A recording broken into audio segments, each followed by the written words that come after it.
No, we will not be using weathering steel on B2. It's a perforated mesh. It's actually a customized system that we're doing specifically for this project. And so, again, it has been prototyped, so it's actually looking very good. I don't think it was in the presentation, but eventually I guess you will see it in the coming months. But yes, for that particular part, we designed it with the intent of being able to take advantage of the idea of the screen. It gives it an interesting depth to that particular facade, and when the light hits it, it'll actually give it a silvery gray appearance. What's also really what we like about it is the fact that you won't see the PTACs beyond it, but the PTACs will be able to perform as they're supposed to with it in place. So again, it's an interesting play on how we use different materials and use fabrication techniques to really bring out these, what we call material effects. We've had a request that you detail how the in-between spaces between the buildings are going to be programmed along Dean Street. Maybe you can sort of walk us from a pedestrian's point of view down Dean Street. Okay, so let's to know what in between that. Yeah, so let's say you're coming from the east, walking down Dean Street. The first thing you're going to see is the large opening into the Barclays Center, the Dean Street entrance, where the building basically bridges over that. That is going to be covered in a dark anodized metal panel. That'll create the sort of the lintel over the Dean Street entrance. The next thing you'll see is the storefront of the first retail space. That'll be basically, there'll be I believe it's about a 2-foot stone plinth, and then you'll have glass that will rise the full story.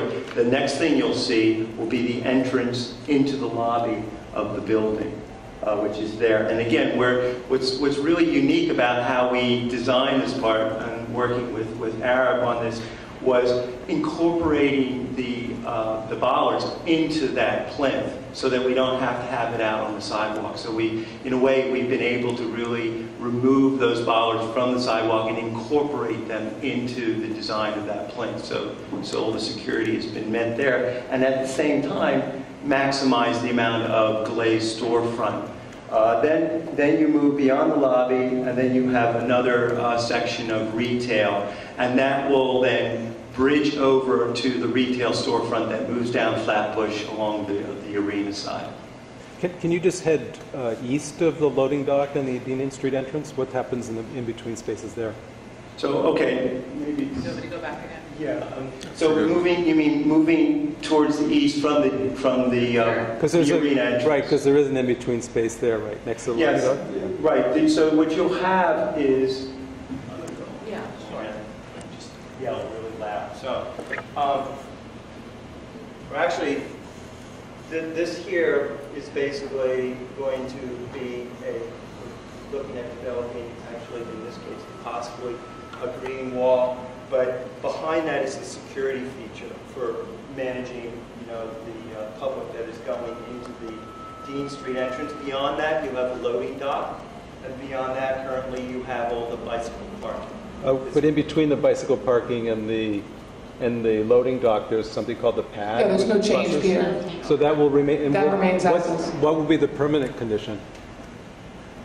The part of under B3. So the buses won't be there when the permanent condition. They may be contained within the building. We don't know yet. Okay. So the reason why I'm asking and being forceful is because it's we're going to have to ask that you write them down. Sure. To be fair to everyone else. Apologize. To what height was the stacking tested? And was the wind testing computational, scale model, in a wind tunnel, or a combination? So the prototype stacking sequence that we did used 6 modules. We had 4 modules placed on the ground level, and we tested the fit up of those modules together with the bolted connections on the roof. And then we also had 2 extra modules that we then practiced setting on top of the 4 modules to make sure that it fit together vertically as well. The wind tunnel testing was actually done in a laboratory up in Ontario. It's a scaled model testing. It's a model about this big that goes into the wind tunnel, and the wind tunnel is about like 8 feet wide and 6 feet tall, and they simulate the wind at different speeds and in different directions as it passes through the building. The model is actually instrumented so that it can read back the response of the building and the loads on the building for the wind at each of the different speeds in each of the different directions.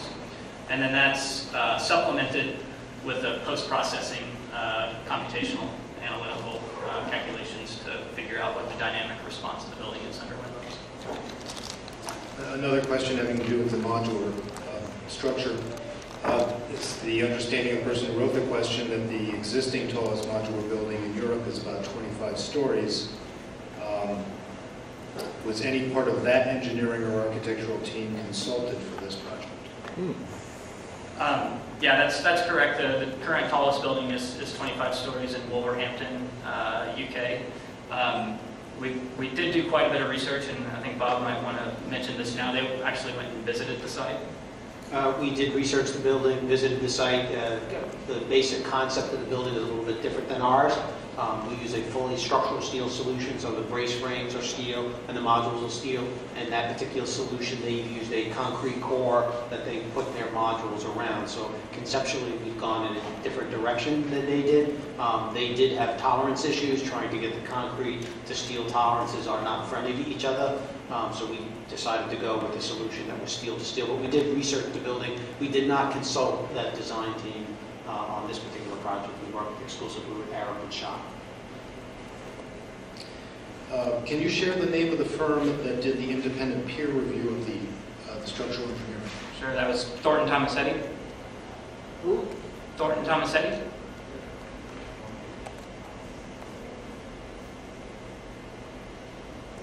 The great majority of the questions are with regard to construction mitigation and impacts, and we don't have these really ordered in any sort of way beyond that, but I'll just take them as they come. What route do trucks use to leave the site, and then where are they anticipated to be headed?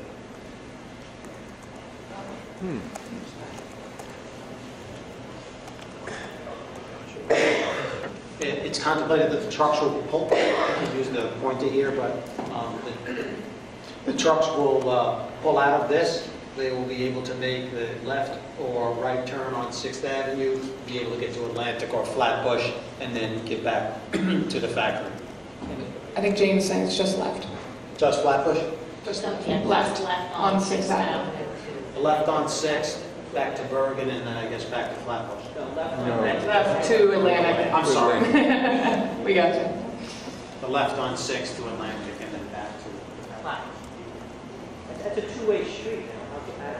How could a truck possibly make a left turn? We've done truck turning radius and it can be done.